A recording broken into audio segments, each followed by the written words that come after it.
under the pale moonlight. Vinny and Phil bring the shadows to life. Tales of the ghostly whispers in the night.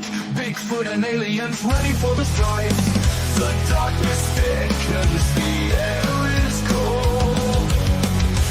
Haunting stories waiting to unfold. Supernatural Sundays, the veil is thin.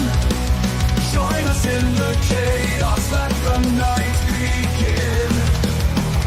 With every whisper and each chilling tale, dare to believe where shadows prevail.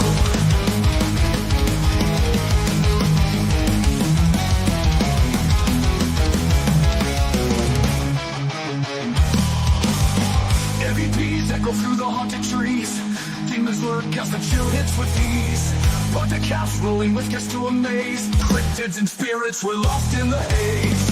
Northmen in the foliage, watch your back. Dogmen prowling, ready to attack. Supernatural Sundays, the veil is thin. Join us in the chaos, let the night begin. With every whisper and each chilling tale, dare to believe where shadows prevail.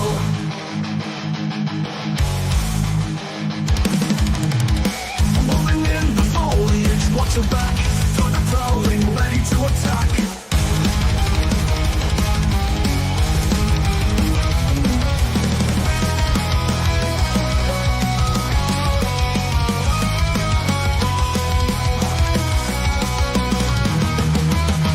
Supernatural Sundays, the veil is thin. Join us in the chaos, let the night begin. With every whisper and each chilling tale, dare to believe where shadows prevail. So tune in next week, fear in your soul. Darkness awaits, let the stories unfold.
Well, welcome to Supernatural Sundays, July 5th edition. Having a little technical difficulty here. Hope everybody made it through 4th of July, okay? Everybody got all their fingers after 4th of July?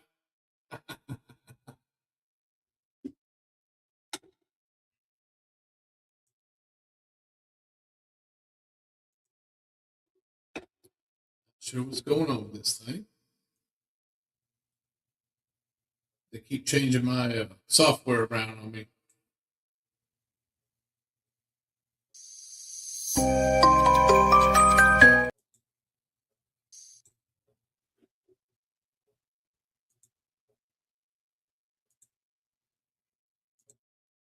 Not sure what's going on here, folks.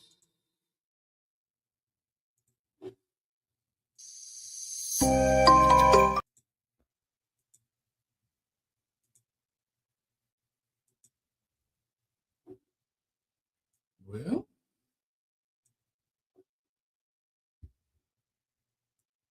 my intro seemed to have messed up. I'm not sure why.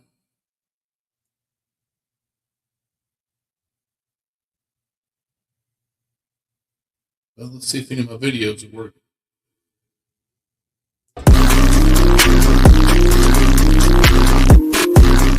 used a little more cowbell.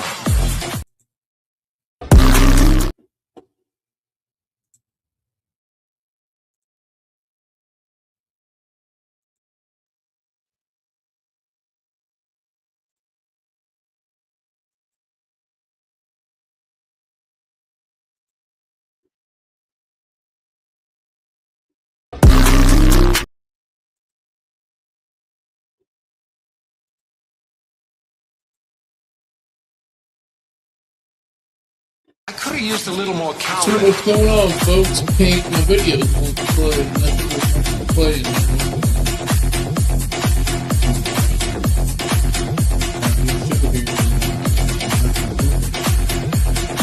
Paranormal.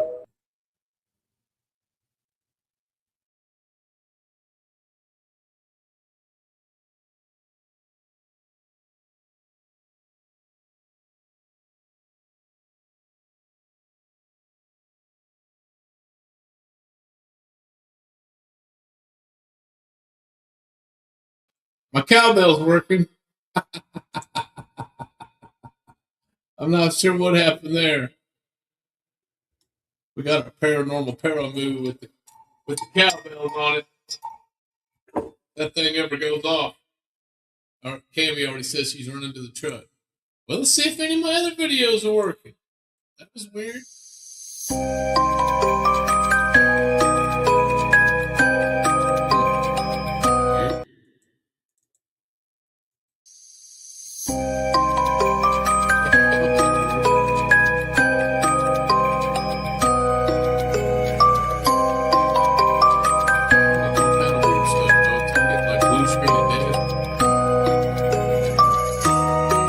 What is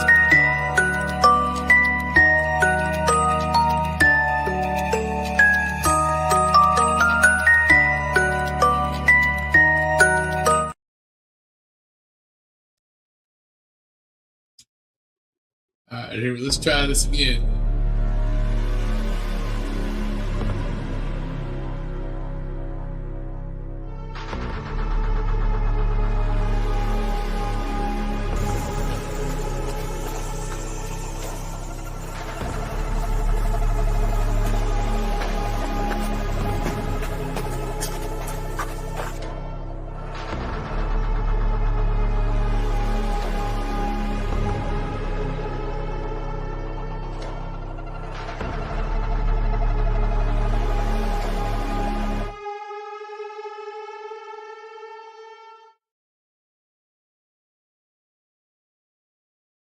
We may truly have something paranormal going on here. I don't know.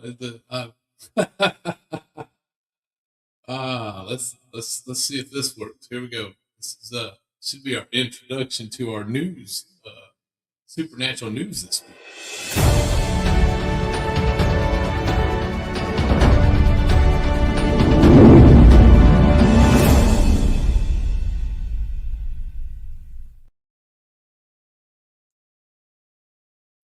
Hope everybody made it through the 4th of July okay. It's been extremely hot here. Some of the fireworks got rained out. Shout out to my cousin, the Lairds, over at Waltonville, Illinois. They lost part of looks like a farm tech building. I think they had some hay catch fire due to all the heat, or I don't know. Shout out to them. I'm glad everybody's okay. Hopefully, insurance will help out. They can replace buildings. We can't replace people, so glad everybody's okay over there. I got a couple things here. Find it. Well, everything's kind of got moved around. All right, this is a little 4th of July thing. I don't know if everybody's familiar, but this is the time of year when Gettysburg had the big battle, and we were actually out there last year about this time. It was really cool. If you ever get a chance to go to Gettysburg, it's pretty awesome. You go out on the battlefield, and I think this is the only time of year they'll let you stay out there after dark is the 4th of July and watch the fireworks. So if you ever get a chance to go, it's pretty good. But I got a couple of these goofy animals messing around. Here I got the kitty cat for everybody. 4th of July kitty cat.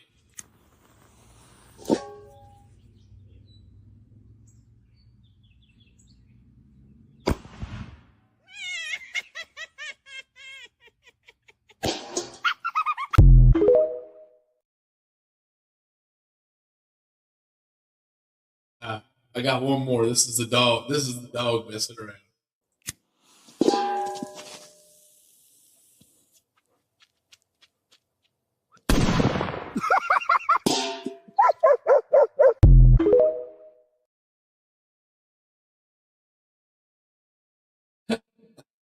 You guys can enjoy that a little bit.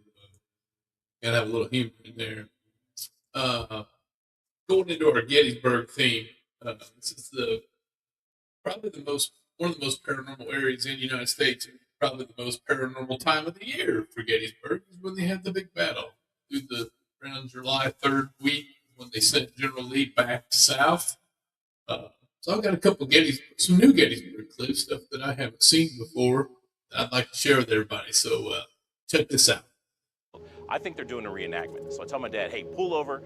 I want to get this on videotape. He does. I jump out, run about halfway across this field, stop, and I pan across. They're in frame for just a few seconds, and I stop it because I want to get a little bit closer. As soon as I look up to start running again, they're gone. And I mean, nowhere to be found.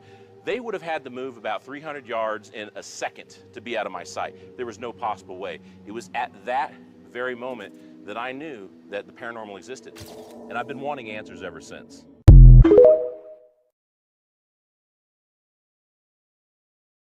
One G for that video. So that was pretty cool. He thought he was hearing a reenactment, and he pulled over the side of the road, and there was nobody there. But definitely some Gettysburg action. I have one more Gettysburg video here, if I can find it. They didn't have to make my font so small. Here we go. There's been other people here say they've heard some phantom drums. We were up at Mammoth Cave one night, up by the old church, the Baptist church, not the Joppa church, but the other Baptist church. We thought we heard some drums one night, but it didn't sound like Civil War drums. It sounded more like native type drums. So we have encountered some weird sounds like that out investigating before, but check this out. It's pretty cool. In 2012, a video surfaced out of Gettysburg, Pennsylvania, and it was recorded where the largest battle ever in North America took place. And this was the 3-day Battle of Gettysburg in 1863. This would be a major turning point in the American Civil War, with over 50,000 casualties. And the Confederate forces, led by General Robert E. Lee, would be decimated and forced to retreat. And in this video, which is simply titled Gettysburg, Wheatfield, Fife, and Drums, was recorded around sundown and captured something that to this day they cannot explain. Take a look. Nora. Yeah? Come here. I'm charging my iPhone. Come here.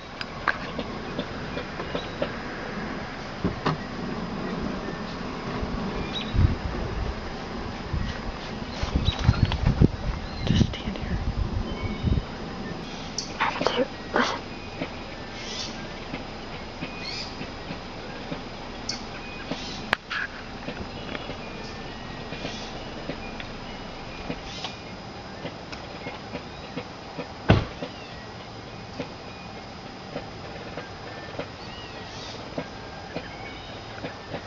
Yankee Doodle. Yankee Doodle.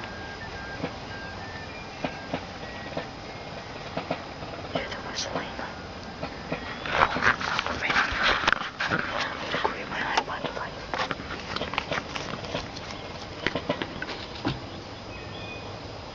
We wouldn't be the first ones who've heard drums here when there's no people here.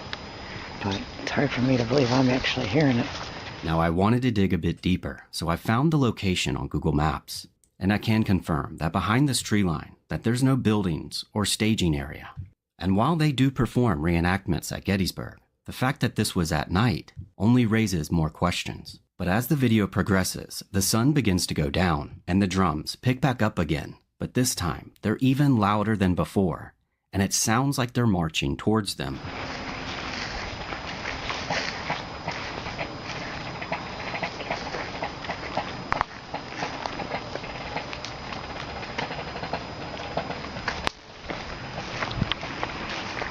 She goes on to explain, "We were so certain it was reenactors. I expected to find a group behind each clump of trees. Each time we found none. After 30 minutes of walking and having sounds always just ahead of us and never seeing a soul, we really started wondering, could this be paranormal? But considering just how many soldiers lost their lives here, makes this video one of the most disturbing pieces of found footage on the internet.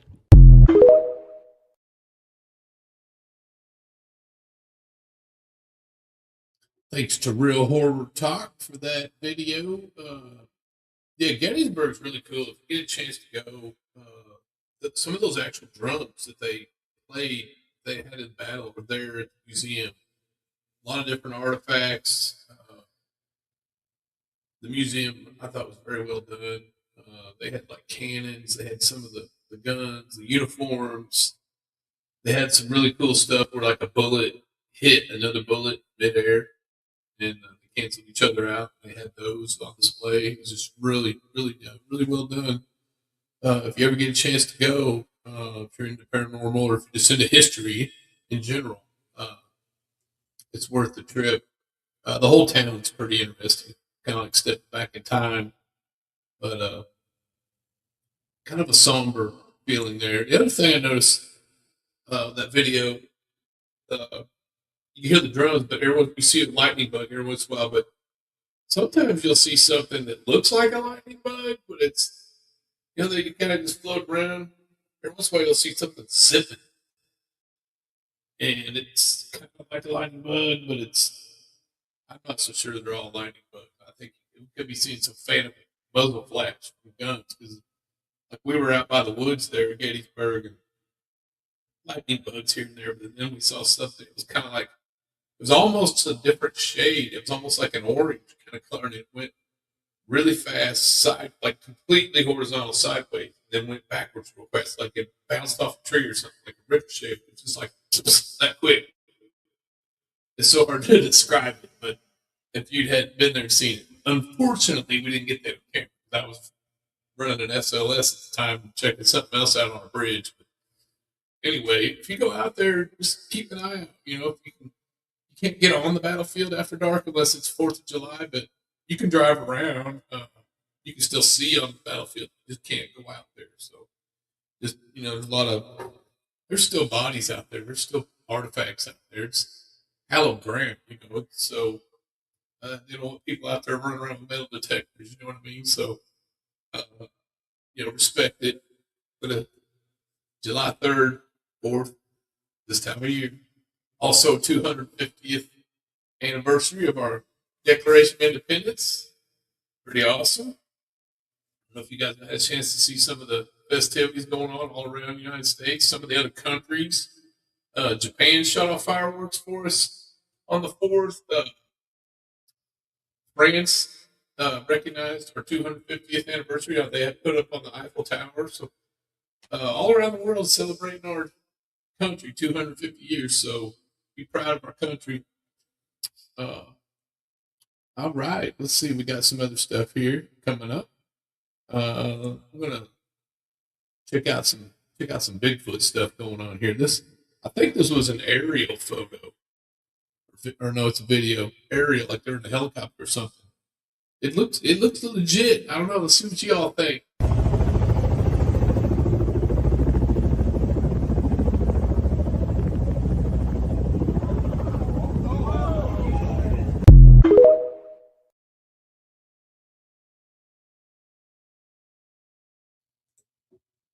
That was caught on camera.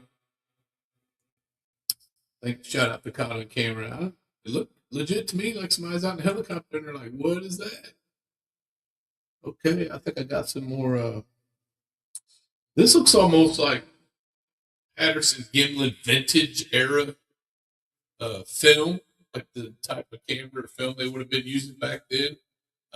This is supposedly an old reel that a guy found like in the state, like he was cleaning out a relative's stuff and found this. So check this out.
Shout out to Philip Giacometti off of that video, sharing that video. It looked like some, legit old school footage to me. I don't know. Could be a guy in a suit. Could be a Bigfoot. I don't know. It look pretty legit.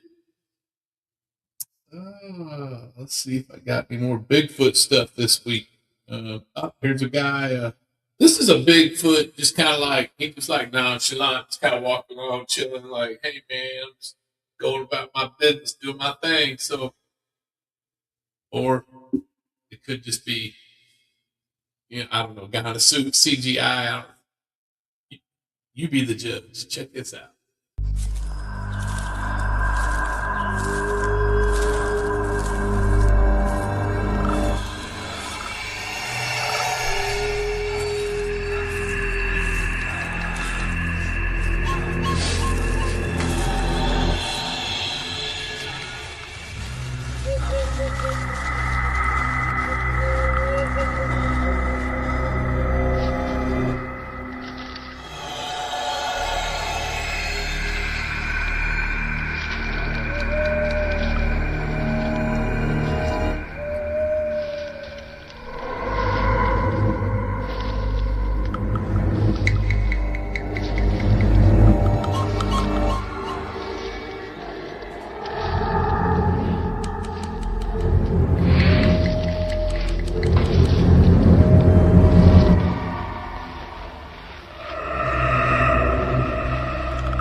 Another video from Philip Giacometti.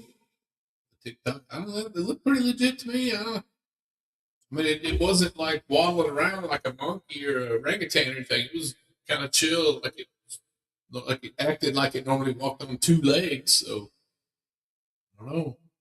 Elaborate costume for Bigfoot. I don't know. You guys want to call in or send me a comment? Let me know what you think of that. Think that was real or some made up stuff. All right, this one here, this one I think is some footprint action, Bigfoot footprints. Hey guys, we've had some activity in broad daylight. We came down to do a little bit of a daytime investigation. We're really trying to scope this area out good to make it really good for you all whenever you all come out here, because guys, we have found some stuff that is absolutely wild. So the last time I cast a footprint, right? You all got to see that. It looked like a youth. And some people was commenting on it, and they was like, hey guys, why don't you show the footprint before you cast it, and this, that, and the other. So we got back here today, and that's what I'm going to do. We have found a full set of footprints. We heard some movement right before we hit this trail right here, and it has come right this way. And we got right up there, and we found some footprints, and we got to show you all. This is absolutely crazy. So I'm going to turn it around if I can.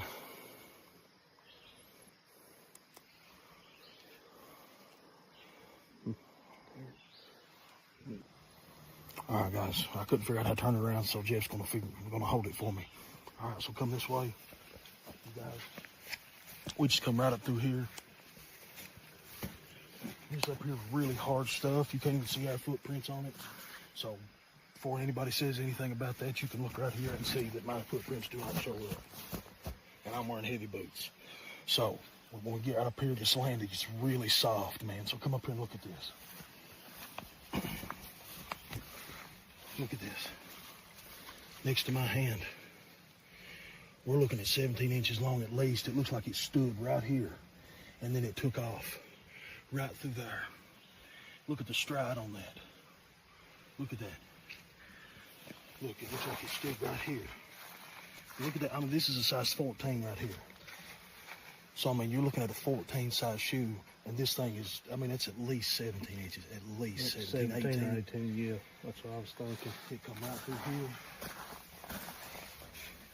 and cut off through the woods right here. Now check this out. That's broke. Look at that. Guys, I'm telling you all, we are into some territory here. We've marked off a safe zone for you all, for whenever you all come to this event. We're going to bring you all and show you all these signs. I have no doubt in my mind that we're going to get some activity. Without a doubt, we're going to get some activity back through here in the gorge. This is insane. We found the most evidence we've ever found. Do you anywhere notice right all the here. food source and the water I mean, the source around vegetation here? is just insane. Water's right here. I mean, you just don't get no better territory.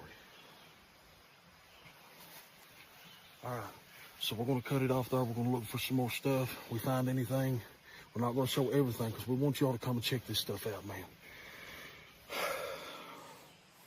Love y'all. Monster Mondays, baby.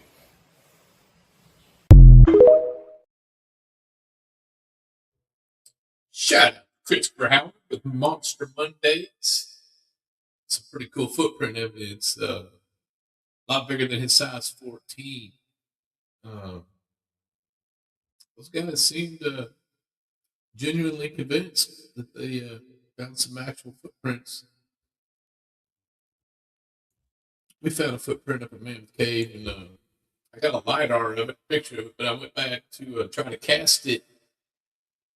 I was walking around the woods with a big bucket full of plaster of Paris, water, and everything, and I got back to where the footprint, where I think it was, and I couldn't find it, but there was a stick stuck in it. That was pretty weird. Like almost like something like, we're just gonna put a stick here and mess with us. I did have Dr. Meldrum look at the footprint. He said he didn't think it was a human footprint, and he wasn't sure what it was. And then I had Thomas Shea look at it. He's a tracker here in Kentucky, tracks Bigfoot. He thinks that what we found was a bear print, and the bear had stepped, and it was kind of like a soft, muddy, sandy mud. And, like he thinks it stuck, it stepped, and then turned, and then took off. And unfortunately, I don't have that picture up today, but I think I've showed it before. It's on our website, or not our website, our podcast. We're still getting our website up and going. Our website, we're going to have, it's still in progress, but I've never done this type of website before, so I'm not a website maker. So it's going to be, we got Supernatural Sundays, and then we're going to have Phil Billy's Metaphysical website, and we're going to have Supernatural Investigation Squad, so for our paranormal team. So we're going to have a whole website just for that, with evidence. You need to get a hold of us, or want us to come investigate something, or want us to come and collaborate. We're okay with that too. We collaborate with other teams. Let's see what we got here. I think we're about through with the cryptid stuff. All right, what do you guys want to do? You want to go to paranormal or aliens? What do you guys think? Okay, we are going to go with paranormal. I'm sure you guys have maybe seen some stories like this before, where like a pet loses its owner. The owner passes away, and the pet will hang around for a while, keeps looking for the owner, that kind of thing. I've read stories where owner was in the hospital and the dog would stay outside the hospital until the owner got out, that kind of thing. So pets sometimes take it pretty hard if their owners are gone. They depend on them, and it's a routine for them every day, and they're gone. So this dog, he's still kind of doing a similar routine, but we're thinking he's maybe encountering the owner. Check this out.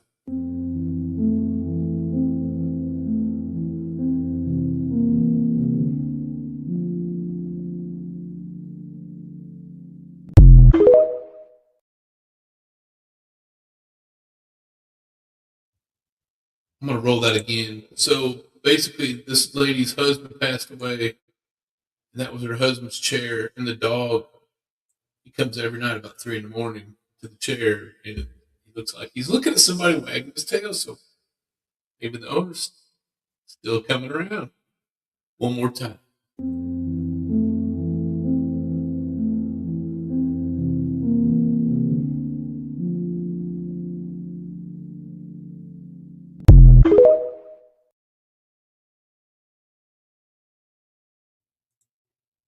People's connections with their pets are pretty strong. Just like, you know, if you lose a pet, the pet may be hanging around.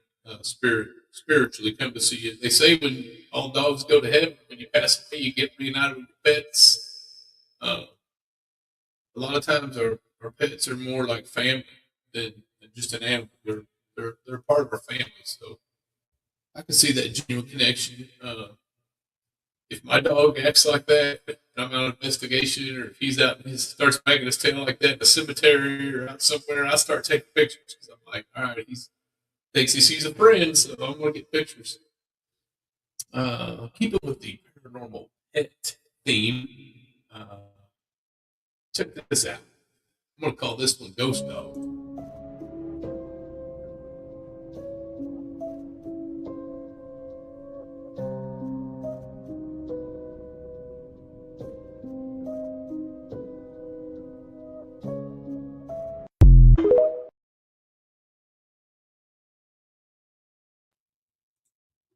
Hopefully, y'all can see that just to the left of that little light with like a flash or a lens flare.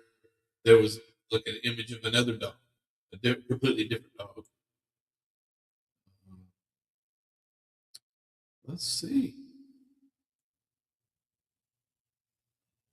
Got something. I'm going to save that for the end. All right, here we go.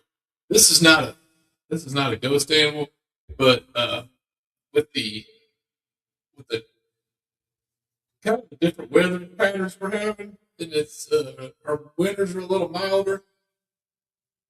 We're starting to have a migration of animals coming up north that we haven't had. We're having more bears up here. We're having more feral hogs. They're starting to become a big problem over Land Between Lakes, different areas. So you got to be really careful if you go way out in the woods. Make sure you protect yourself. Uh, a big hog coming at you through the woods is like a bulldozer, and they come pretty fast. But then there's another creature that we are starting to have. I've seen them all the way up in southern Illinois, but around here they're becoming quite prominent. So this is downtown Bowling Green here in Kentucky. Check this out. You just gotta keep living, man. Livin.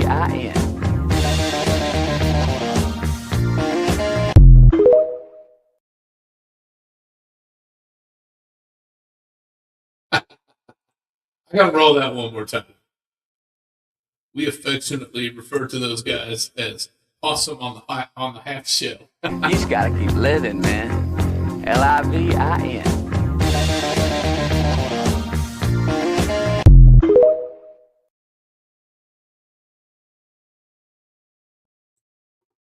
So if you're downtown and you come out of a bar and you've been drinking, and you see an armadillo, chances are it's real. Let's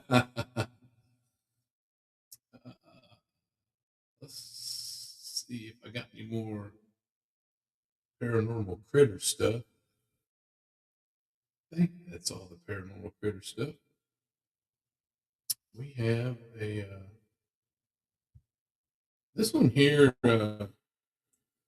These guys kind of have a little bit of sudden interaction and kind of takes them all by surprise. What's happened sometimes with investigating? Things happen when you least expect it. Like sometimes when you're unpacking, getting ready to set up, stuff will happen. Man, why didn't I have my camera going yet? You know, sometimes people get a recorder going immediately. Stuff happens when you're setting up. Stuff happens when you're packing up to leave. I've also had stuff happen as soon as we pull up. And there's another investigator. He puts a camera mounted behind him, facing behind him. He's getting all kind of weird evidence of stuff popping up behind him when he's walking in the woods and that kind of stuff. So we're definitely going to try. Shout out to whoever come up with that idea. But we're gonna. You ever hear like stuff coming up behind you? You turn around, there's nothing there. Got a camera facing behind you at all times. You're going to capture if there really is something behind you. You'll see if you play it back if it's really your imagination or not. You may be shocked if there is something that's behind you. You may not want to go in the woods anymore. So, just a fair warning there if you ever tried that technique. But this thing here is kind of like a shadow person or being, something moving around. You got to watch really close. Watch along the edge of the walls, around the corners and stuff, and you'll see this thing. Holy shit. Whoa!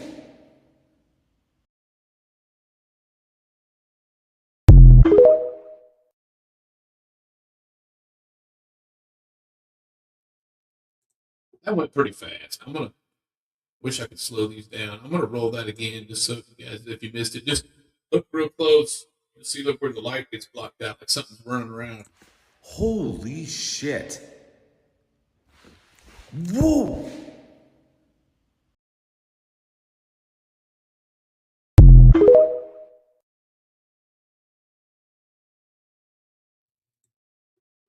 Shout out to Historic Fremont for that video. Yeah, stuff pops up pretty quick.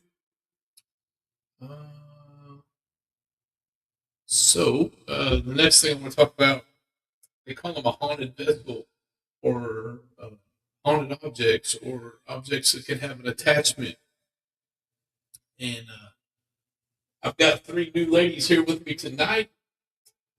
Part of my series, I've been testing out different antique old dolls. People's like, oh, those dolls can be haunted. You know, they can have a spirit attached to them. So we're gonna keep rolling with these dolls every week. I'll try new ones, and see if any of them set any of my equipment off. We've got a couple cat balls here. I'm gonna get it. Should set it off here. There we go. Got a cat ball there. We got a cat ball here.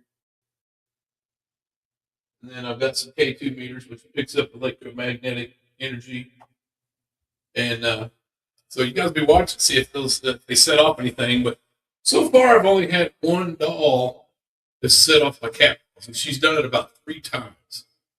And she's sitting right over here. And I put some other dolls on top of her tonight in front of her. And she's not completely covered up. She's looking at me, but I'm just wondering if that's why I was having all these technical difficulties. I looked at her and said, I'm sorry for covering you up, and all my videos started working. So, coincidence? Probably. Electronic problem, software, computer problem? Probably. But just in case it's not, I'm sorry, Miss Addie, covering you up there. Got you some new friends tonight. We'll see if they do anything. I've only had one doll set it off. I think we've been trying. I don't know. We probably went through 40 different dolls.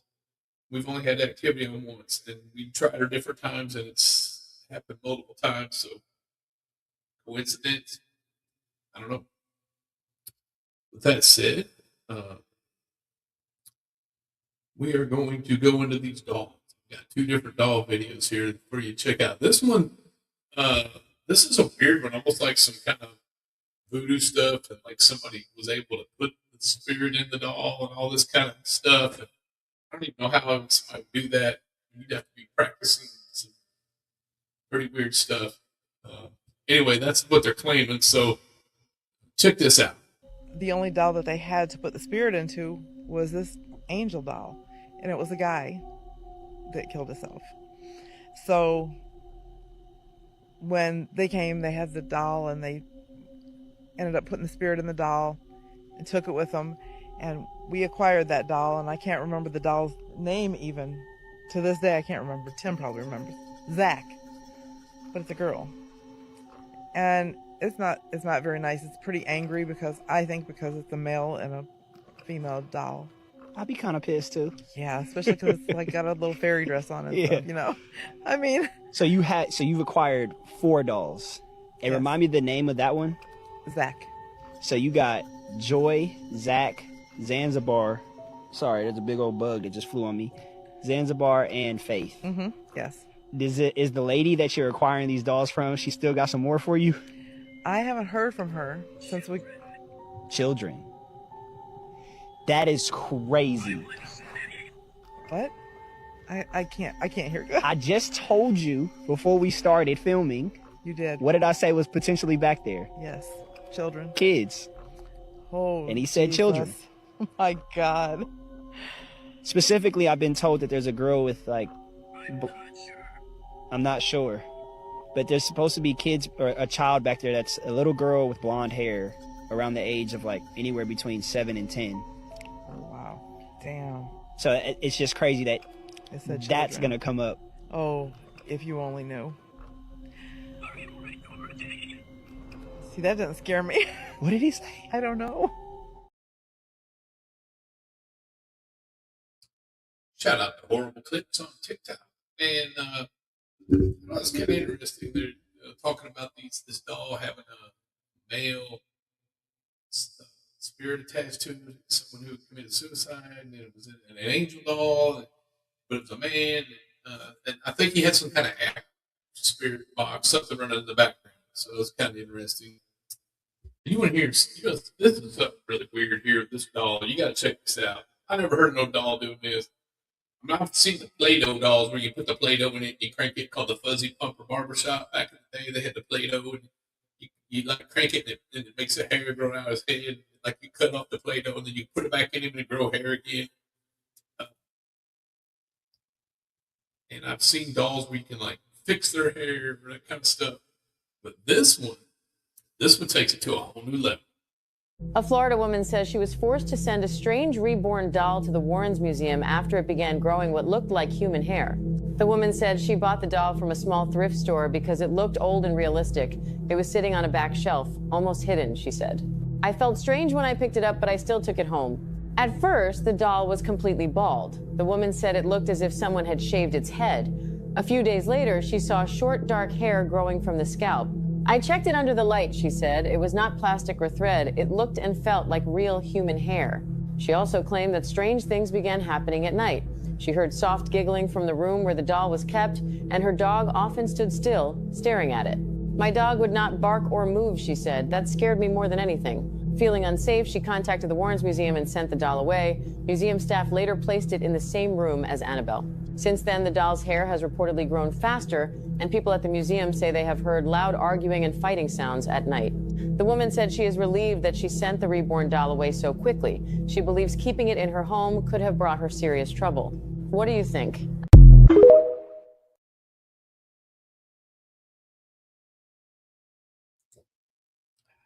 Shout out to City News 888 for that video.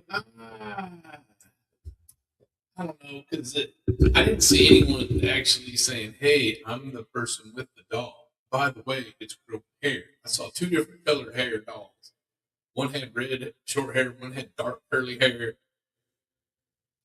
I would think that somebody had a doll growing hair and it went to the Warren Museum. I would think that would be a bigger news story. I don't know. First time I've heard of it. People put these videos together, and some of it's recreations, some of it's animation, some of it's whatever. So there may be more to this story. I don't know of any dolls that they've designed that grow hair. Maybe they have. You know, I mean, they got them to pee. They got, you know, you can feed them, change their diaper. They got them to cry their eyes up, all kind of crazy stuff. They got dolls for.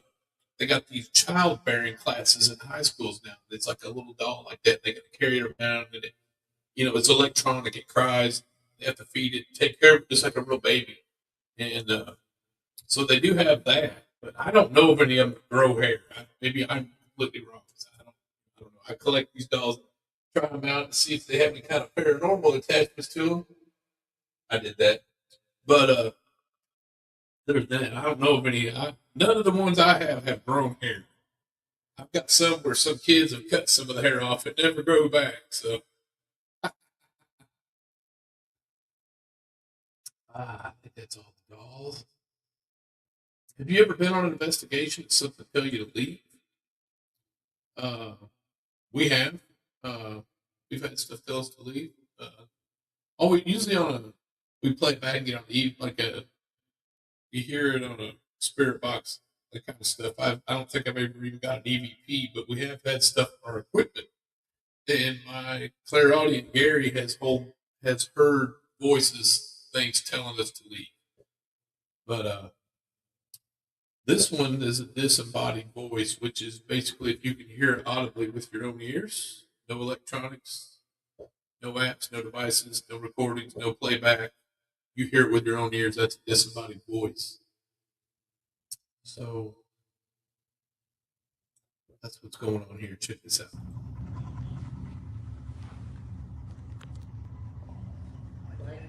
What? I heard a whisper to my left saying, please leave.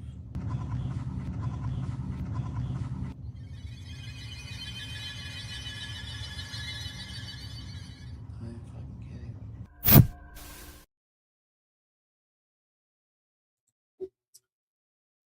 So it's kind of like whispering, please leave. That's what you would consider a Class B EVP. There's A, B, and C EVPs. So when you have your recorder going and you ask a question, always wait at least 15 seconds for the response. Give them time to respond.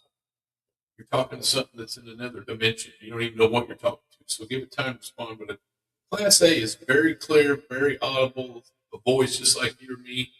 Class B is going to be still very clear what they're saying. It's very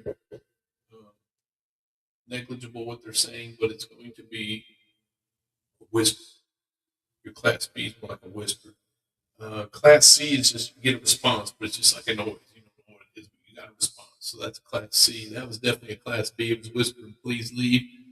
But that was also what you call a disembodied voice, because you could hear it without any equipment. So that's pretty cool. And if that ever happens to you, that's pretty remarkable.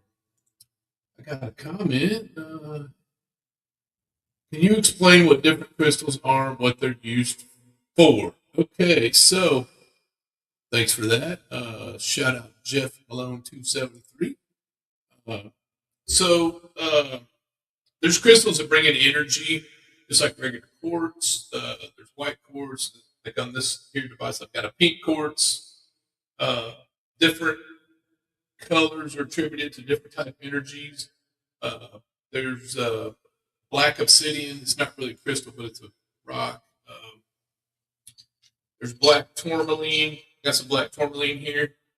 That's black tourmaline is what they use for like protection, keep bad stuff away. There's some other tektites. Moldavite, supposed to be like from meteorite impact.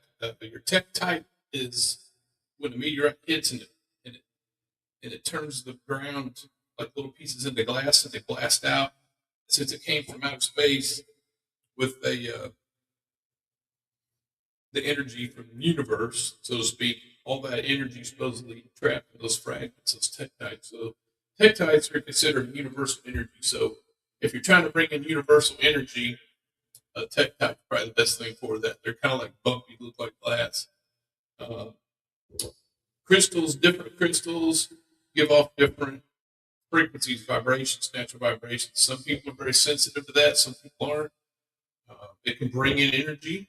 If you're trying to bring in energy,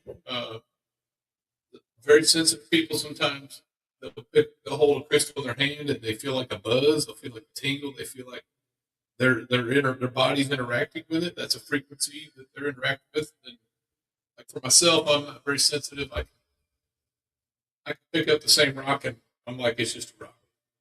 And then I'll hand it to the lady that's having sensitivity, and she's like, "Oh, you don't feel that?" And I'm like, "No." So if you think about it, glass, like this bottle's made of glass. Anything that's glass is basically a bunch of millions of little crystals all melted down to make that glass. So glass can help bring in energy. It's kind of a vessel, but you got your different. There's like amethyst. There's like your beryl crystals, like your tourmalines, your emeralds, your red beryls.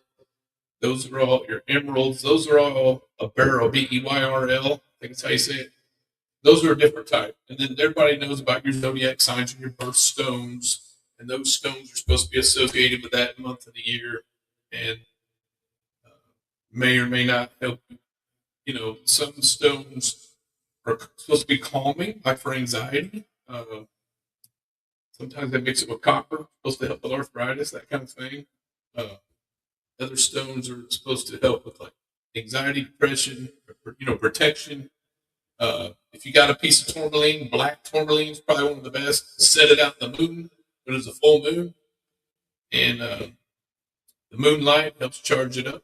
That's supposed to help protect you from bad energy, bad things coming around. So I appreciate that question there, Jeff. We could probably do a whole segment just on crystals. I got a book somewhere around here that tells you like every type of crystal and what it's supposed to be used for. Like your Reiki practitioners, sometimes they'll have they use a piece of selenite crystal. I had one here somewhere. not sure what I did with it. Anyway, selenite, they use it and they'll wave it over people's bodies. It's kind of like a projection of their energy. And Reiki's like a healing, kind of like massage without touching, non-contact. And then the selenite picks up static.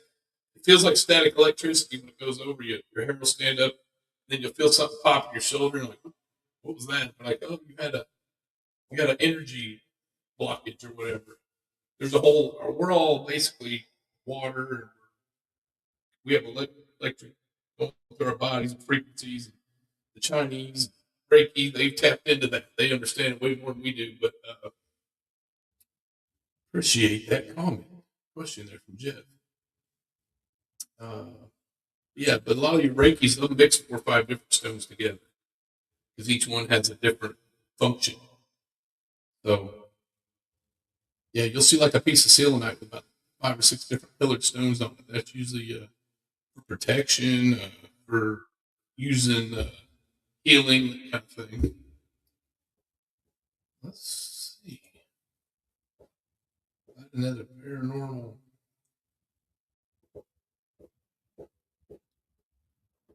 Oh, I think I may have another Bigfoot video snuck in there. What was it that he thought he saw? Yeah, tell him. So I used to hunt with a fella, and it was during spring turkey season, and we get out there. It's late in the evenings, this whole thing. That dude comes tearing back into the camp on his four-wheeler and just starts loading stuff into his truck. We gotta get out of here. And we're all like, dude, we all just got down here. You've been down here one day. Where are you going? He starts loading, and he won't talk to anybody. We all go to talking to him, and he finally tells us that he witnessed something in his stand. He was hunting pigs and all this stuff. He witnessed something in his stand walking. He said at first he thought it was a cow, just cattle pushing through cedar breaks. He goes, then he realized that it's above the cedar trees. And what he described was a large, hairy, ape-looking thing with cedar trees hitting him under the armpits as he's pushing his way through. He said he saw it move for a little bit. It went off a little roll off of a ridge down into a bottom, and he saw it again pop back up as it made its way all the way to the creek. He said, I'm watching it this whole time as it's moving down through there. And he said, it's moving like a giant man pushing its way through. When it gets out of sight, he gets down, got on there, and left. He left that night. He never came back for his things, and he proceeded within the year to sell all of his fishing gear, all of his hunting gear, and he never went back in the woods again. He died 7 years later of cancer, and that man swore to it until the day he died. He never went in the woods. He never let his family go, none of that stuff. And he died still saying the exact same thing. And he had been a hunter and a fisherman his whole life. Did he call it Bigfoot or just... What do you... I can't even imagine putting yourself in that situation. Being changed like that? Or looking at him saying, please don't see me. Like, yeah. I can't even imagine. A man that I did some work with that it was actually a contractor for the state. Him and I did some work together. He's from East Texas. He had a friend, and I've told this story too. He had a buddy that had gone bass fishing out there with this guy, with him and his dad had gone bass fishing. They're in the wee hours of the morning. It's right as the sun's coming up. They're making their way around.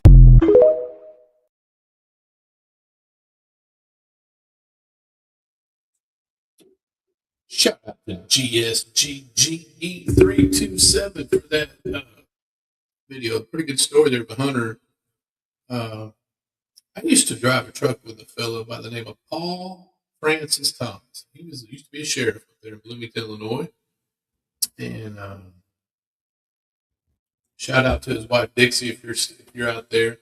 He was from Leroy, Illinois. Yes, that's a town, Leroy, Illinois. And I used to drive a truck with him, and he was telling me back in the day they were fishing. I think it's the Mackinac, like the Mackinac River, up by just north of Bloomington there.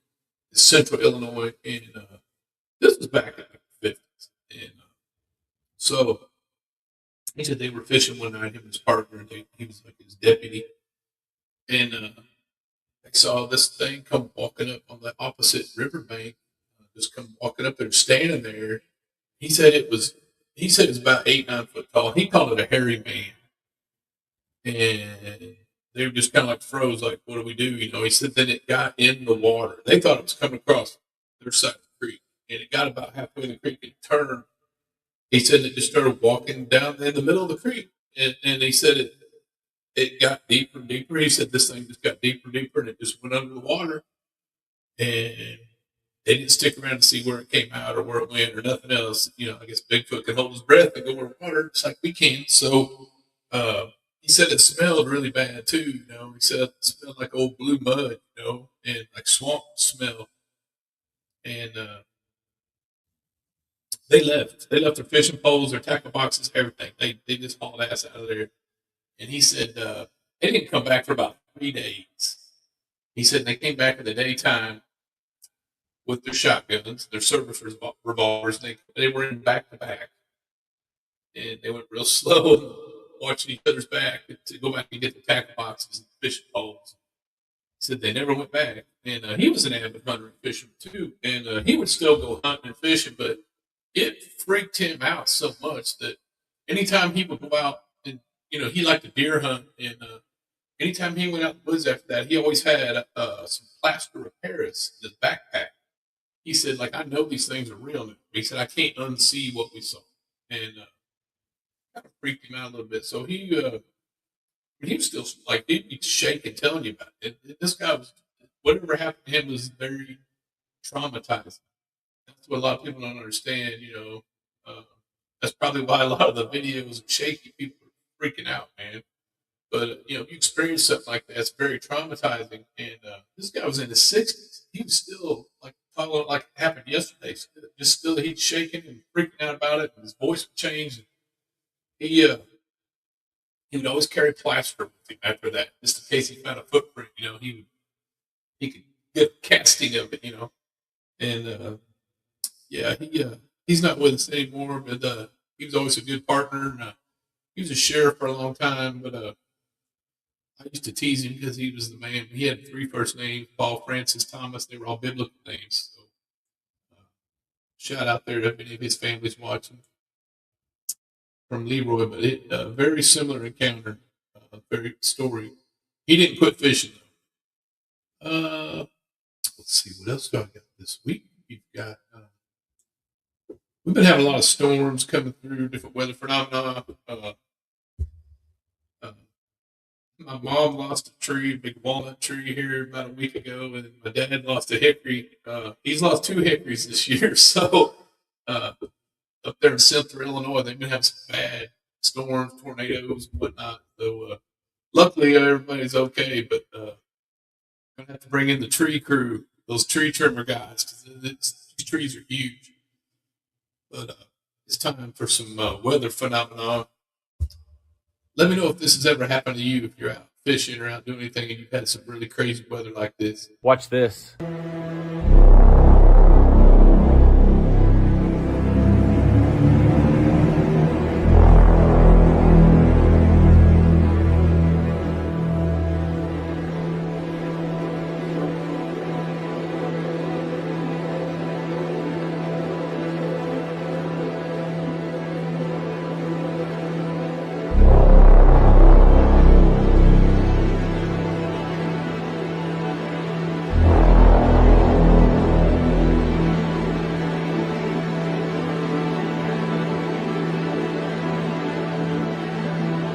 This just shows how quickly storms can build up over water. And even as an experienced fisherman, when you go this far offshore, radars and just watching the weather closely are so important, because you can see in this clip, it can turn very dangerous and even deadly very fast. And then you see all the motors that are lined up behind this boat. Yes, a lot of that might be used for speed, so they all can be on together and pushing that boat along as fast as they can go. But also, you just have to realize it's for redundancy. So if one of those motors go out, and that would be the only motor you have, you would be just a sitting duck out there in the middle of the ocean 100 miles offshore. So the more motors you have, it's just more safety and efficiency of knowing if one goes out, I still have 4 others or 3 others that can get me back to shore. But anytime you go out, especially like these people, they said they're 100 miles out, everything has to go right, because these storms can pop up and grow very fast.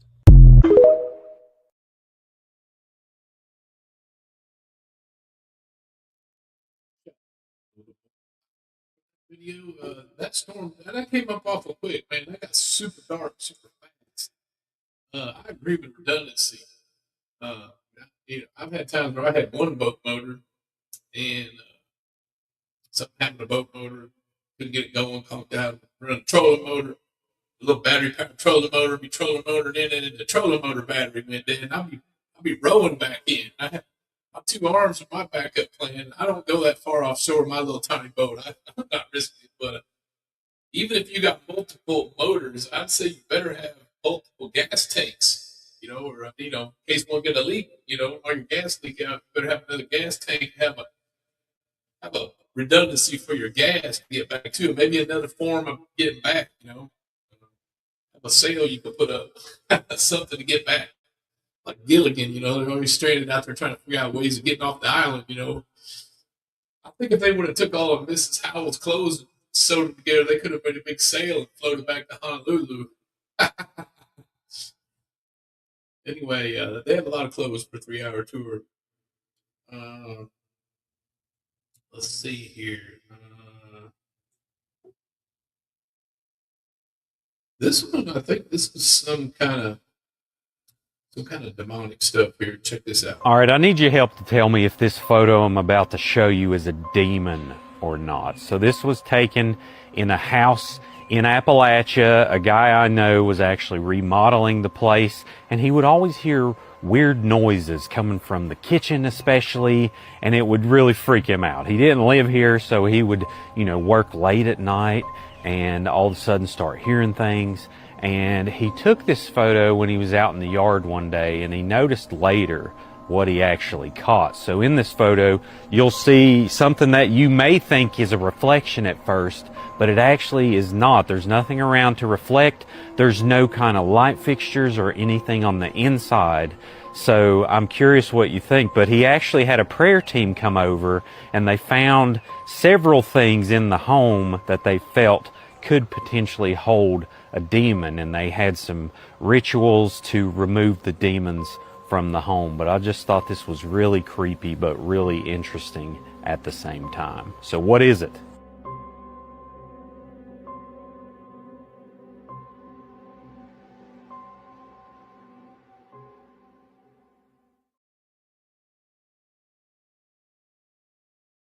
Thanks to that video from horror gore, let's see, what was that? Origin 72, I think. I don't know, like almost like a light up clown toy or something, or something like that. It could, if that was a legit photo and there was nobody in the house, yeah, I'd be calling in somebody too. That'd be pretty spooky, man. Yeah, I don't know what that was, but if you have something like that going on in your house, we know people you can get a hold of and come and help that kind of. We don't run across that very often, thank goodness. But weird stuff like that does happen. Okay, we're just gonna roll with this one. People say the ancient Ram Inn is the most haunted building in England, and after this, I might actually believe it. We were doing a lone vigil in the attic, completely silent, no one else up there, and then this happens. There is an old chest in that room that is known for slamming shut on its own. And we captured it. No one touched it. No drafts. No explanations. Watch closely, because the sound still gives me chills. If you like this content, please give us a follow, give us a share, and I hope you enjoy. Would you stay alone in this room? So everything's all reset, everything's done. Oh my god, no fucking shot!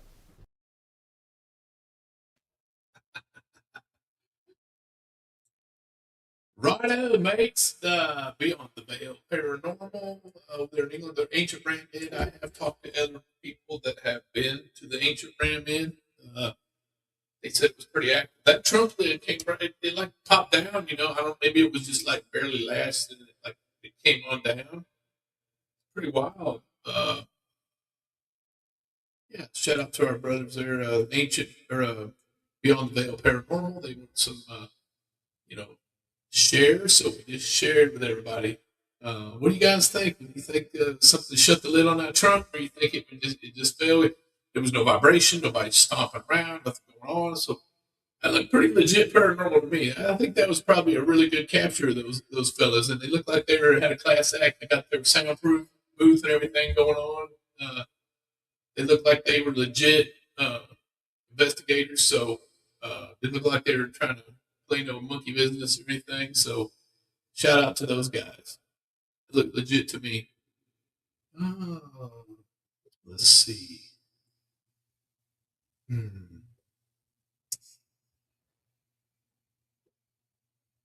We're going to do a couple more paranormal investigation type videos. Then we're going to go into some what I call sensitive people. People that have like different abilities. They sense stuff. We got people that can interact with other people. I think we're going to roll one more. This is something that I typically would not do either. Let's have a house like this. So a lot of people won't investigate at their own house just because you may not want stuff like that creeping around. You don't want to bring something home with you from investigation for sure. And I take a chance with these dolls. Even if someone's got an attachment, we'll see. I'm rolling the dice with that. But if I had a house that I knew when I bought it was active, or I knew, that kind of thing, I would probably investigate my own house. I'd probably even invite other investigators in to do that if I had my own property like that. So if you have a house, feel like it's active, you're in the Kentucky area, or we do travel, we'll go just about anywhere if we can afford it. We will come investigate. So this is just kind of a goodbye story. Basically, the guy's leaving, he's selling the house, and he's just kind of taking you through it a little bit. I was kind of hoping to see a little more investigation at this house, but I'm just going to roll this. This is, if you've ever had this kind of feeling, sometimes when you leave a house, you're moving to a new house, you always feel like, you got a lot of memories there. Might be kind of a sad day. If you've ever had kids born there, pets, anything like that, you might have some sentimental attachment. But on another note, if you've ever lost a loved one, and a month or so later after they pass away, they come to you in a dream. And it seems like a very vivid dream, and they're in that dream they're moving into a new house. That's a sign. They always look like the best version of themselves, like they're in their 20s, 30s, whenever they look like their best. That's usually how they'll appear to you, and they'll come and they'll say, and if they're moving into a new house, that's just them letting you know that they're moving on, everything's okay, they made it to the other side, and they're starting a new chapter. And that's what that means. That's symbolic of them when they're moving into a new house. I don't know if you guys have ever had a dream like that from a loved one, or if you ever have a weird, vivid dream, a loved one standing on a hill or something waving by to you. That's usually a premonition type dream. I've known people who've had that type of dream, and the next morning they get a call, and grandma passed away. The next morning they get a call, and that's who was in the dream waving by to them. So we're spiritual creatures. So all the time stuff happens when we're dreaming because we relax and we're more susceptible to that side of the spirit world and interdimensional communication, that kind of thing, like out of body experiences. People have sleep paralysis, all that kind of stuff happens when you're asleep. So that's it. This guy's leaving his house. All right, so this is the house I've been living in about the last 15 years. And I have a really big rule about never investigating the house you live in. Don't want to kick things up too bad, right? So I am finally moving from this house. So I definitely can share it now a little bit, but this house is super active. All kinds of stuff going on here. But it's a beautiful old house. We're going to miss it, but we sold it to the church so they can expand their school. The church is landlocked here. But I'm going to miss this thing. Is 4,000 square feet, 5-bedroom, and just an amazing old house. Has a lot of good woodwork. Has a really nice office right here. So we've been moving for the last 2 weeks, slowly. But see, there's a lot of really cool built-ins and stuff in the house. And it's pretty cool. And then this is the dining room. One of the bedrooms back here.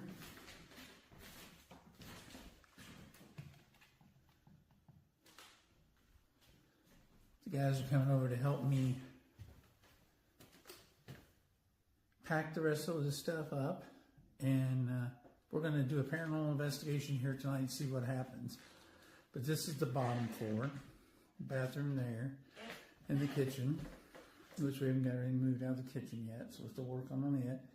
But when we first moved in this house, we saw a woman's dress all the time. Just like if you walked over here to look up the stairwell, you would see a woman's dress kind of swish around the corner. We never saw the woman's whole body on the apparition, just the dress going around the corner. So my wife, she swore up and down that woman was trying to get us to look under one of these stairs, that something was under the stairs. So finally, after begging me to tear up the floor, which I hated to do because this house was built in, I think, 1920, so we hated to tear up the floor. And but I did it. And we found a note under that step that it had a list of stuff that needed to be done to the house. But it was kind of cool. But also, I saw a little girl upstairs. I'll make a video about that, show you where that's at. And saw a man in the basement, and he talked a lot to us. And I mean, disembodied voice. You walk. Wow. Shout out to Access the Paranormal on TikTok. That's Access the Paranormal on TikTok. He's going to do an investigation at that house he lived at. So I'm going to go on there and try to find that. Maybe, I don't know if he's done the investigation yet or not. But 4,000 square feet. That's a pretty big house. To me, that's a big house. I don't know about y'all, but to me, that's a big house. I'm hoping that church that bought it's going to make it into like Sunday school, or hope they don't tear it down and make a parking lot or something. All that old, wood and everything. The place been there for 100 years. I'd hate to see them tear it down. Hopefully, well, I'm sure the church knows about it. Paranormal activity. They have to know by now. He's got a video, so that's Access to Paranormal TikTok. We'll shout out to those guys. I can check that out. Now we're going to get into the. These are what I would call sensitive people, sensitive type interactions. This lady is what you call a death walk.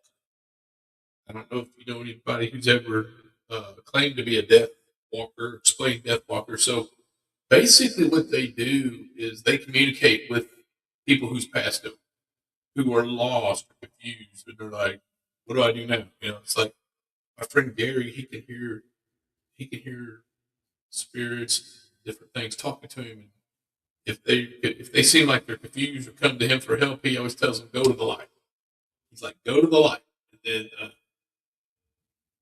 then I always ask him, well, do you still hear them? He's like, if they go to the light, no. He said he can't hear them no more once they go to the light. So that's how his ability works. Now there's other psychics that claim to talk to your loved ones that years after they pass, communicate with them and say they're around us. You got like Therese Caputo, John Edwards, just a couple of famous ones I know of that claim to talk to your loved ones. But not Gary. He's a clairaudient, and basically when they go to the light, he don't hear them no more. So everybody's abilities are a little different. So this lady's what she calls a death walker. She helps them cross over. Let's check out the death walker. Come on. I'm a death walker. A death walker. Yes, and so that's a cool thing. So I have the ability to shift outside of my body. Sometimes when people pass from this physical shell, they don't actually go to the other side for various reasons. Sometimes they're still in this earthly plane. I see. And so my sister wanted to make sure that the boys, had they crossed over, had they not, if they had not, could I walk them over, which is why death walker is an apt term, because I walk with them to the place where we go when we die.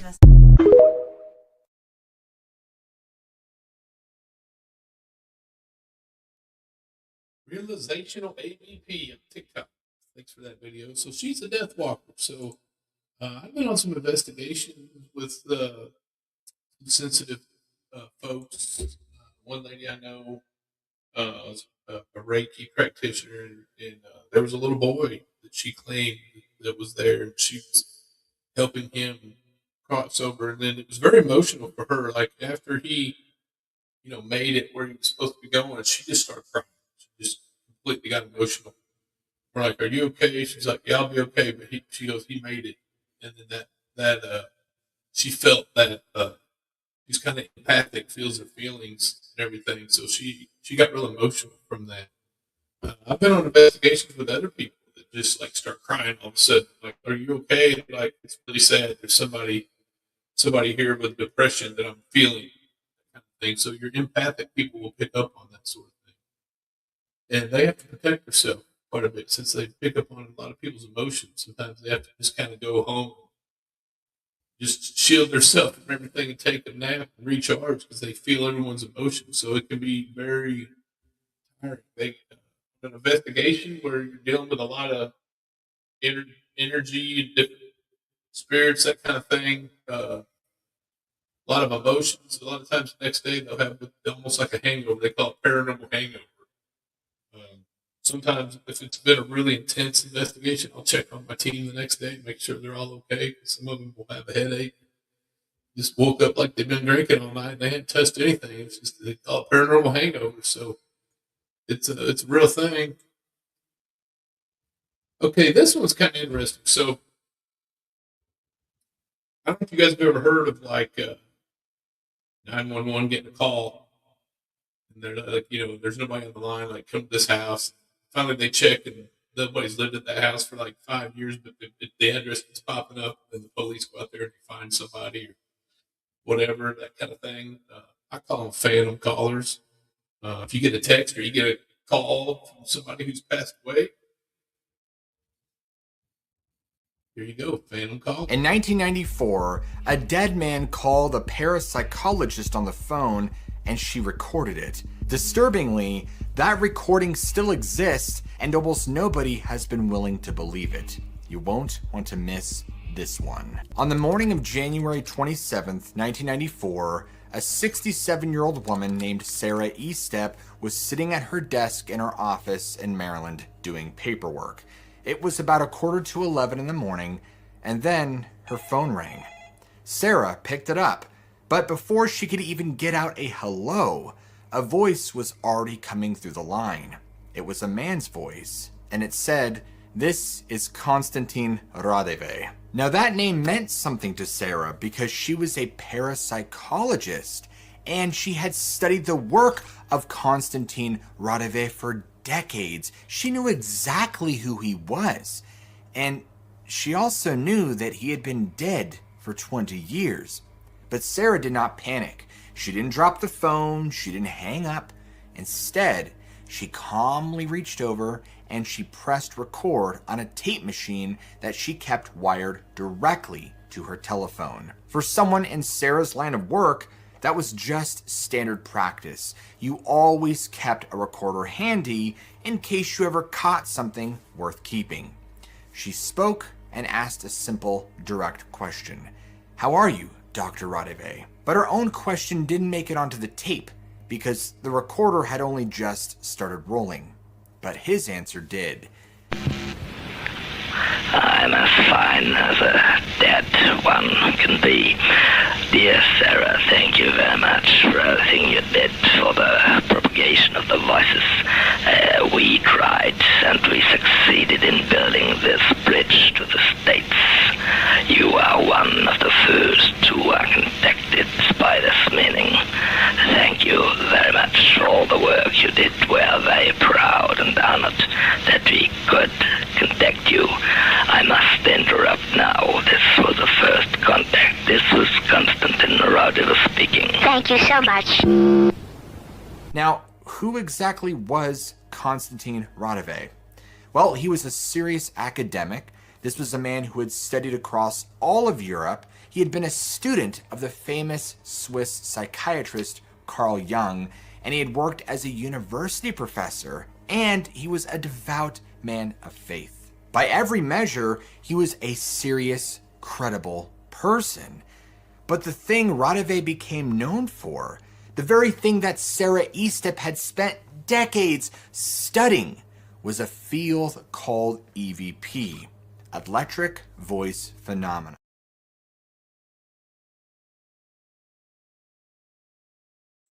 Thanks to Veil of Fear One for that video. I was hoping it would go on a little further, but that's pretty interesting. I think one of the reasons people may think that was fake or made up is because there's a lot of dialogue, with that, and very well spoken, very clear. A lot of times when you get an EVP, it's not that put together. You don't get that a whole interactive, intelligent, like a sentences. You might get a partial sentence, or you get words here and there. That was like a lot of detail coming through. So, is it legit? I don't know. Could be. If it is, it's probably one of the most remarkable evidence that's out there as far as having that much of a conversation put together. So I don't know. That's probably why people question. Usually, if you get an EVP, it's just one word or a couple words or a broken part of a sentence. You don't normally get a whole multiple sentences like that.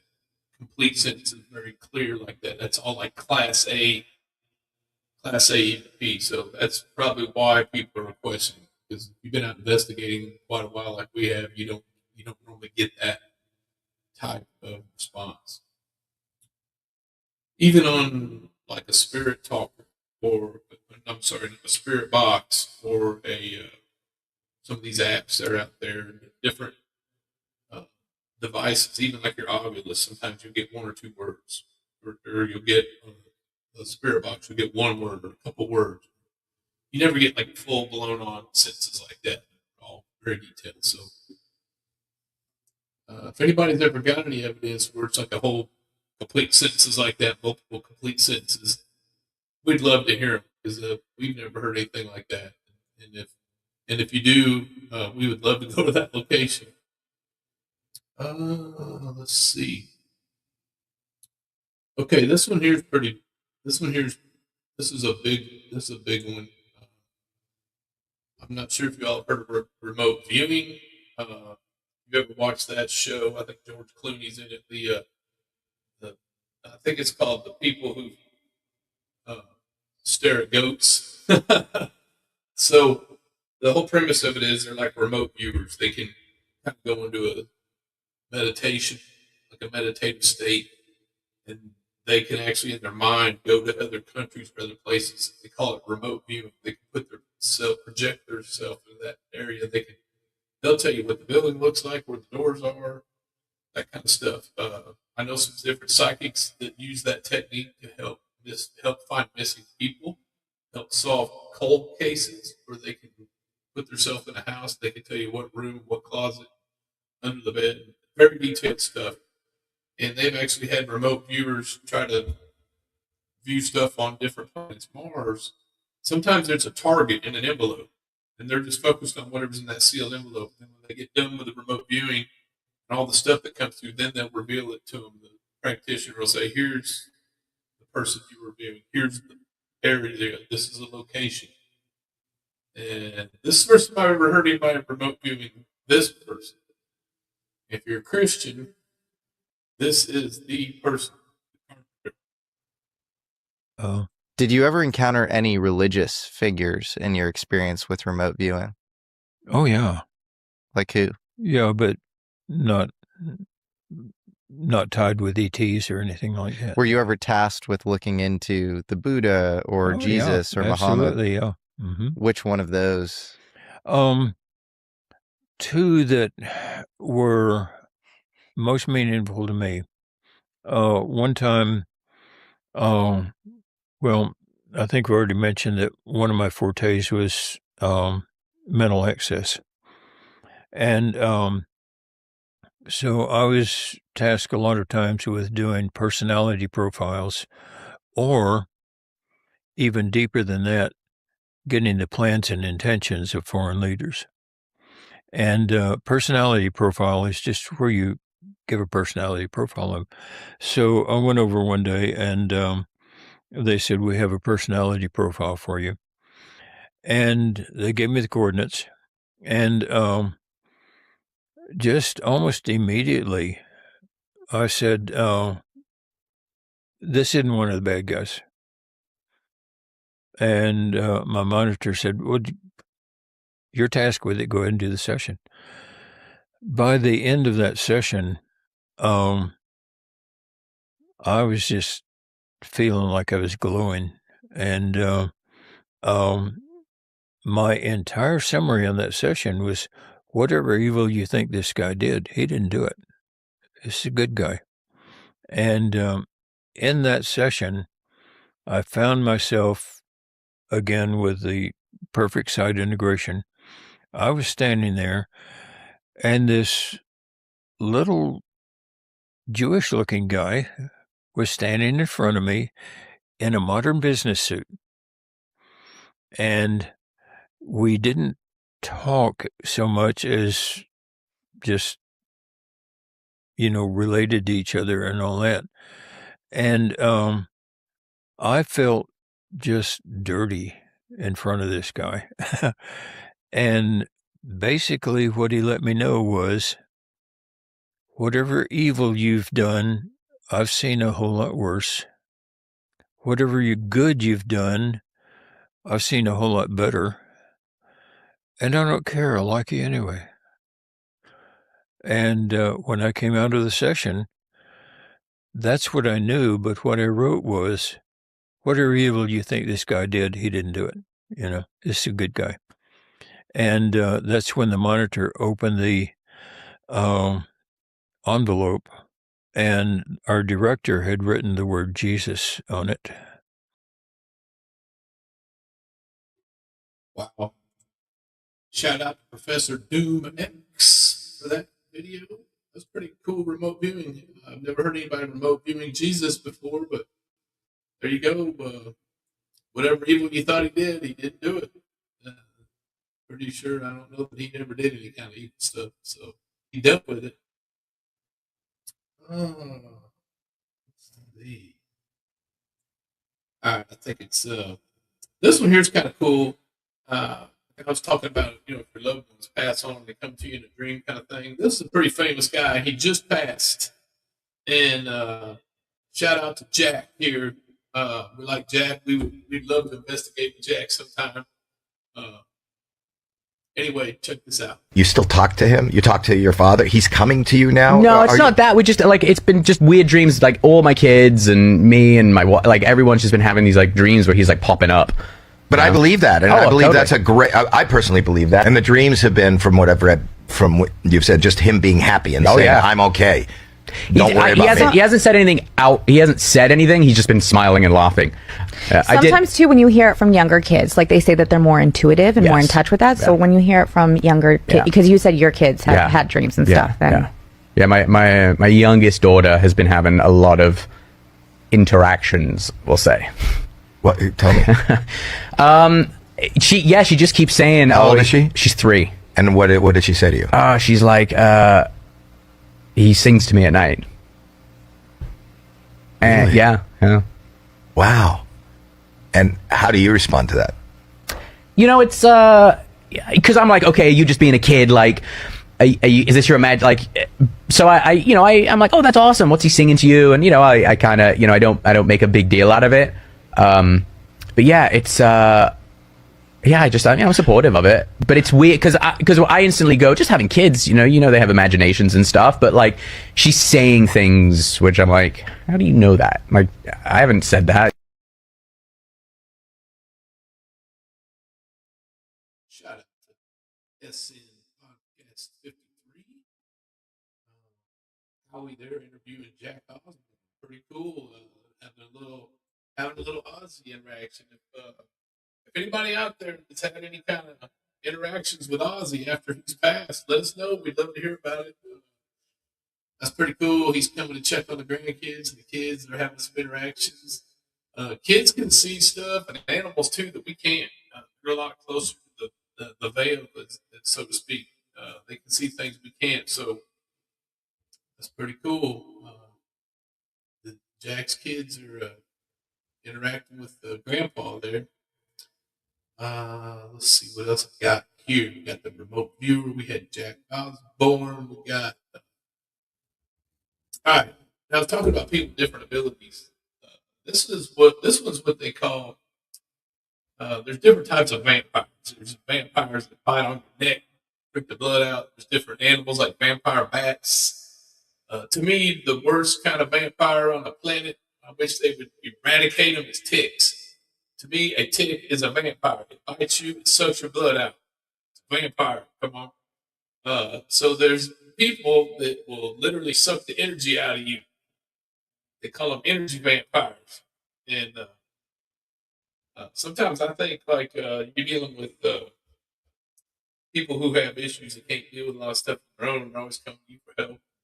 You know, and like, you're picking up messages, you're dealing with people who, don't have real good control of themselves. And just by the end of the day, you're just wore out. Like a caregiver could relate to this. Like at the end of the day, those people take your energy, man. After the end of the day, you need a break. You got to recharge, you get some sleep, get a coffee.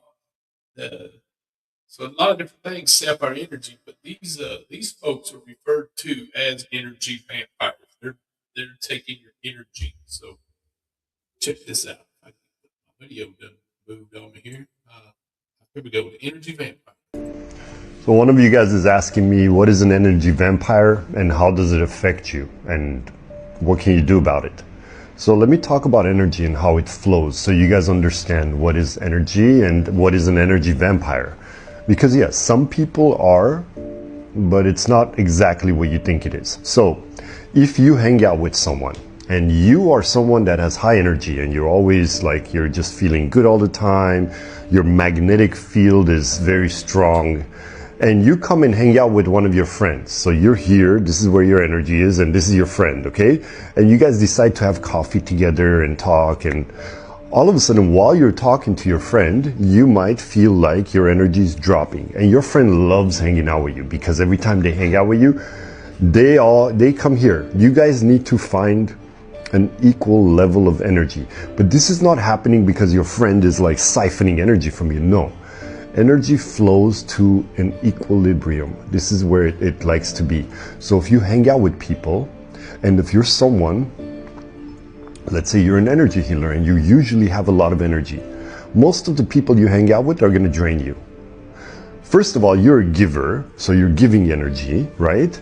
And the people that you hang out with, you'll find that they're takers. They like to take because they love hanging out with you because they get energized. And you get drained every single time. This is what's happening. This is one level of what's happening. There's something else that could take place. You could hang out with a friend that has entities, demonic entities already in their field. So when you hang out with them, it's no longer like an equilibrium that's happening on its own. No. Your friend's entities are feeding off you. Because you guys are connecting, there's this energetic cord that takes place when you start having a conversation with someone. Their entities could use this cord to start siphoning energy off of you. And if you hang out with them long enough, and if you're someone that is also in the fifth density with your soul, there's a good chance that those entities will jump on you. If they're family members, it's even more, where because the connection between you and your family members is even stronger, you'll feel it. Like if a son is going out and they're doing something, and the son and the mother have a strong connection, let's say the son gets demons, there's a good chance those demons will transfer to the mother and they'll start circulating in the family. Or if the husband goes out and does something, there's a good chance they'll bring in these entities. So these entities love to feed on you. And the way that this happens, I'll tell you the difference between a human and an entity. Like when you're hanging out with a human, slowly you might like leave that conversation a little bit drained. Sometimes, let's say you go into a massage.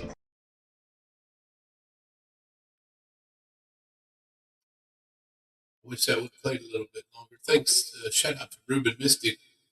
I've actually talked to people that they knew their child had an attachment, like something going on with them, and they actually told whatever it was to come be with them so that their kid could be kind of set free. And then the dad ended up having to go get a deliverance, like a ceremony done.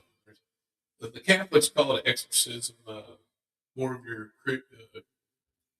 Christian church type, like your Protestants, your Baptists, different,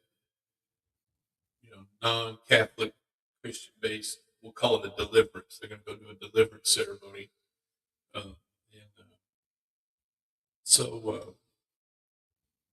Energy vampires take your energy. And then something gets on you. You're feeling really drained. You're having bad thoughts. You hear something talking to you in your head, then you may need to go get help, professional help, therapy, or go talk to your pastor, go to the church, clergy, if you feel like there's something like that happening. And sometimes you got to bring in an expert, a demonologist. We've got people on my team that help with that. We've got a Catholic bishop in Louisville that he does this type of activity for the whole United States. He works on donations. They do not pay that man salary. So if you need him to come to California, he'll come, but you're going to have to get him a plane ticket, So there is help out there. Yeah, if you're experiencing anything like that, energy vampire, come on. Think about anything else.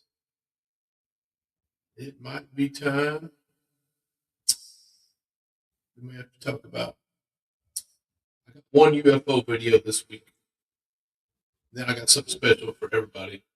You know all about the alien species, right? You know all about the catalog. The guy said there's 69 different ones. Oh yeah, and our team has had experiences with a huge variety. And you've never seen anything like that one with the red eyes, the Virginia one? No. There's a physicist I'm working with. And he's down near the Redstone Arsenal, Huntsville, Space Flight Center, Marshall Space Flight Center. He has his own skiff I've been in, and his lower level of his house is also a skiff, a secure compartment information facility. And these guys have created like toroidal electromagnetic systems where they will tap into the ninth ring of hell or whatever, and some creature will be 3D running around the lab. What? And it sounds absolutely crazy. And it is, but it's true.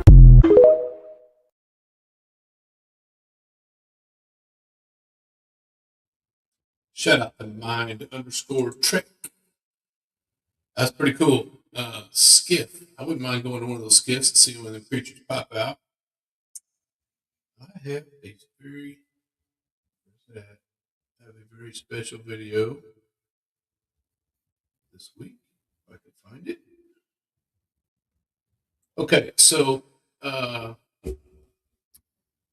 have a cousin Miranda, and she's been singing for a long time. She's in a band. It's called Euphoria. That's U-Foria, F-O-R-I-A. They're out of Southern Illinois. They do Southern rock, country. They do some rock and roll, different things. Her and her fiance Sean, and they got their little baby Annalene. They are going to be playing in a casino in Michigan here in a couple weeks. They play around Southern Illinois. She has been on Good Morning America. She's been on the Today Show she sang a happy birthday at Cracker Barrel in Marion, Illinois, where she works. She sang happy birthday to a customer and went viral. And that's how she ended up on Good Morning America, and she's also been on HBO, Second Chance Artist. They've got an EP out. It's called Small Town Famous. I think they're on Spotify. She's getting married here in another month or so over here in Kentucky, so we're getting all excited for that. But I've known her since she was a little girl, my cousin, and the band Euphoria. They also come out. They'll do an acoustic, just her and her fiance, soon to be husband, Sean, and they call it Fire and Ice. They play a lot of wineries, different small venues around Southern Illinois. But without further ado, I want to leave you with this for 4th of July. She just kind of did this a cappella out of this. She just started singing. I had to hit record, but this is from Cousin Miranda to all of you for the 4th of July. And I want to share this with everybody. So here we go.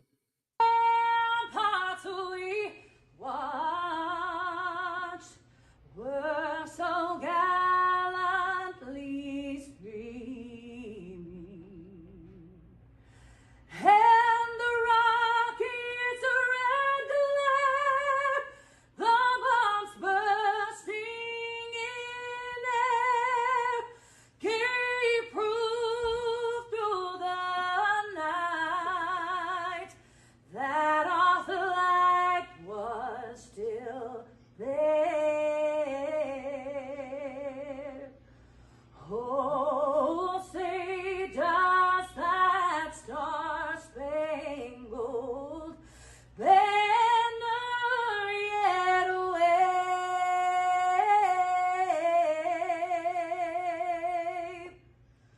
o'er the land of the free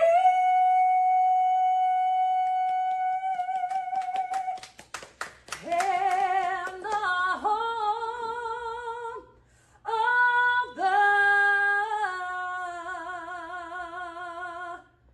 brave.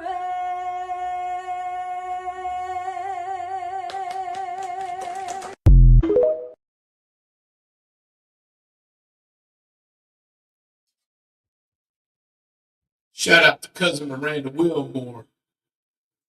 And I just wanted to end that this week for 4th of July. Happy birthday, America, 250 years. Oh! And appreciate everybody tuning in this week on the 4th of July weekend. Hope everybody has a safe weekend. Everybody going back to work tomorrow. And I really appreciate everybody tuning in. And we'll see you next time. Come on.